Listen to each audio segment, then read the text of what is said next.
Halo Pak, perkenalkan nama saya Fitri Saputra Enggolan. Saya kelas 11 MIPA 3. Dari sini saya akan menjelaskan subbab materi Indonesia Merdeka. Perjuangan itu dimulai pada saat bom atom yang diledakkan di dua kota di Jepang, yaitu kota Hiroshima dan Nagasaki, yang menyebabkan ratusan ribu penduduk Jepang meninggal dunia dan ratusan ribu lainnya mengalami kecacatan, yang dimana pada tanggal 6 Agustus 1945 bom pertama dijatuhkan di kota Hiroshima, sementara pada tanggal 9 Agustus 1945 bom kedua dijatuhkan di kota Nagasaki. Kehancuran kota Hiroshima dan Nagasaki telah menjatuhkan semangat dan martabat bangsa Jepang. Mereka tidak dapat menutup mata bahwa sekutu lebih unggul dalam hal persenjataan. Apabila perang dilanjutkan, Jepang akan lebih hancur, dan akhirnya Kaisar Jepang memutuskan untuk menyerah tanpa syarat kepada sekutu, yaitu pada tanggal 15 Agustus 1945. Inilah yang menandai berakhirnya Perang Dunia Kedua. Dalam posisi semakin terjepit dalam perang melawan sekutu, Jepang terpaksa memberi janji kemerdekaan kepada bangsa Indonesia. Komando Tentara Jepang Wilayah Selatan pada bulan Juli 1945 menyepakati dan akan memberikan kemerdekaan Indonesia pada tanggal 7 September 1945. Dan pada tanggal 7 Agustus 1945,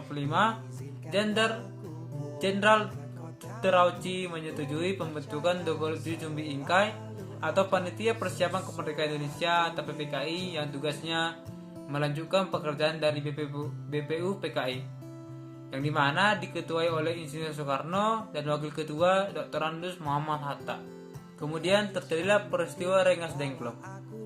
Hari-hari menjelang tanggal 15 Agustus 1945 merupakan hari yang menegangkan bagi bangsa Jepang dan sekaligus bagi bangsa Indonesia. Bagi bangsa Jepang, tanggal tersebut merupakan titik akhir nyali mereka dalam melanjutkan Perang Dunia Kedua. Menyerah kepada sekutu adalah pilihan yang sangat pahit, tetapi harus dilakukan. Bagi bangsa Indonesia, tanggal tersebut justru menjadi kesempatan baik untuk mempercepat proklamasi kemerdekaan. Golongan muda kaum pergerakan Indonesia, para pemuda berpikir bahwa menyerahnya Jepang kepada sekutu berarti di Indonesia sedang kosong kekuasaan. Proklamasi dipercepat adalah pilihan yang tepat, sekaligus tanpa campur tangan oleh negara Jepang.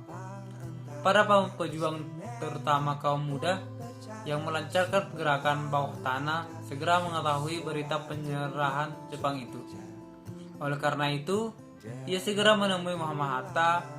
Di kediamannya, syair mendesak agar Soekarno dan Muhammad Hatta segera memerdekakan Indonesia kira-kira pukul 14.00. Syair berhasil menemui Bung Hatta yang baru saja datang dari Saigon Dalat.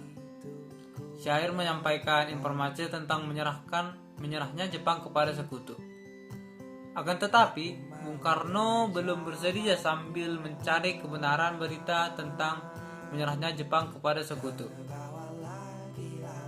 Bahkan, Soekarno dan Hatta menolak segera memproklamasikan kemerdekaan Indonesia karena sebagai tokoh-tokoh yang demokratis, tahu hak-hak kewajiban selaku pemimpin, kedua tokoh itu berpendapat bahwa untuk memproklamasikan kemerdekaan Indonesia perlu dibicarakan dengan PPKI agar tidak menyimpang dari ketentuan.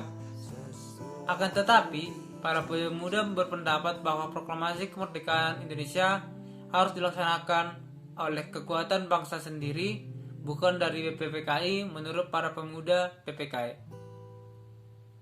hari Rabu tanggal 15 Agustus 1945 sekitar pukul 21.30 WIB, para pemuda yang dipimpin Wikana dan Darwis datang di rumah Soekarno di Pegagan Timur nomor 56 Jakarta. Untuk melaksanakan tugasnya, Singgi mendapat pinjaman beberapa perlengkapan dari markas peta dijaga monyet. Waktu itu yang dipiket adalah markas peta adalah Latif Hedraningrat, Singkit disertai pengemudi Ampun dan penembak mahir Sutrisno bersama Soekarni. Wikana dan Dr. Muwardi menuju ke rumah Muhammad Hatta. Hatta menuruti kehendak para pemuda itu, rombongan kemudian menuju ke rumah Soekarno. Setelah tibanya di rumah Soekarno, keluarga Soekarno baru saja makan sahur.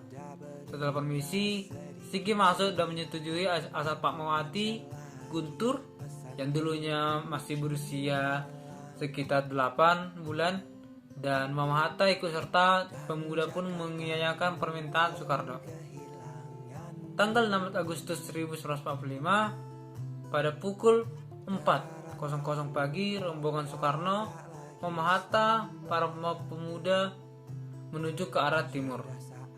Pemuda tetap merahasiakan kemana tujuan rombongannya. Soekarno ini mau dibawa pergi. Ternyata rombongan ini akan dibawa ke Rengas Dengklok. Sehari di Rengas Dengklok, para pemuda ternyata gagal memaksa Soekarno untuk menyatakan kemerdekaan Indonesia. Lepas dari campur tangan Jepang, namun ada gelagat yang ditangkap oleh Singgi bahwa Soekarno bersedia memproklamasikan kemerdekaan Indonesia kalau sudah kembali ke Jakarta. Melihat tanda-tanda bahwa Soekarno bersedia memproklamasikan kemerdekaan Indonesia, maka sekitar pukul 10.00 bendera merah putih dikibarkan di halaman Kewesdaan Rengas Dengklok. Kemudian dilaksanakanlah perumusan teks proklamasi. Pada pertemuan antara Soekarno-Hatta dengan Nashimura ini tidak dicapai kata sepakat. Di satu pihak, Soekarno-Hatta bertekad untuk melaksanakan rapat PPKI yang pada hari tanggal 16 Agustus 1945. Tetapi itu tidak jadi diadakan karena merasa mereka dibawa ke Rengas Dengklok. Rombongan Soekarno segera kembali ke rumah Laksamana Maeda di Jalan Imam Bonjol nomor 1. Para tokoh-tokoh nasionalis berkumpul di rumah Maeda untuk merumuskan teks proklamasi. Di rumah Maeda hadir para anggota PPKI, para pemimpin pemuda, para pemimpin pergerakan, dan beberapa anggota Chow Solgiyin yang ada di Jakarta. Mereka berjumlah 40-50 orang.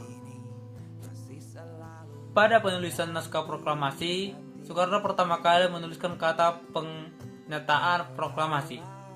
Soekarno kemudian bertanya kepada Muhammad Hatta dan Ahmad Soebarjo, bagaimana bunyi rancangan pada draft pembukaan Undang-Undang Dasar 1945? Kedua orang yang ditanya pun tidak ingat persis. Ahmad Soebarjo kemudian menyampaikan kalimat, kami bangsa Indonesia dengan ini menyatakan kemerdekaan Indonesia. Muhammad Hatta menambahkan kalimat, hal-hal yang mengenai pemindahan, kekuatan, dan kebebasan diselenggarakan dengan cara saksama dan dalam tempo yang sesingkat-singkatnya. Soekarno menulis di Jakarta 17.8.05, wakil-wakil bangsa Indonesia sebagai penutup. Mereka semua sepakat tentang draft itu. Pembacaan proklamasi kemerdekaan Indonesia.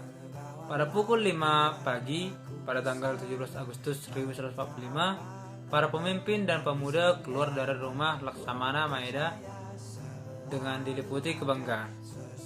Mereka telah sepakat untuk memproklamasikan kemerdekaan di rumah Soekarno di Jalan Pegangsaan Timur nomor 56 pada pukul 10 pagi. Sebelum pulang, Muhammad Hatta berpesan kepada BM dia untuk memperbanyak teks proklamasi dan menyiarkan seluruh dunia. Sementara itu, para pemuda tidak langsung pulang.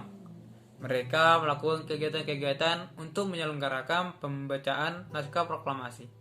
Masing-masing kelompok pemuda mengirim kurir untuk memberitahukan kepada masyarakat bahwa saat proklamasi telah tiba, semua alat komunikasi digunakan untuk penyambutan proklamasi, pamflet, pengeras suara, dan mobil-mobilan yang digerakkan ke segenap penjuru kota. Tanpa diduga, pada hari itu barisan pemuda berbondong-bondong menuju lapangan Ikada. Para pemuda datang ke tempat itu karena informasi yang didengar dari mulut ke mulut bahwa proklamasi akan diselenggarakan di lapangan Ikada.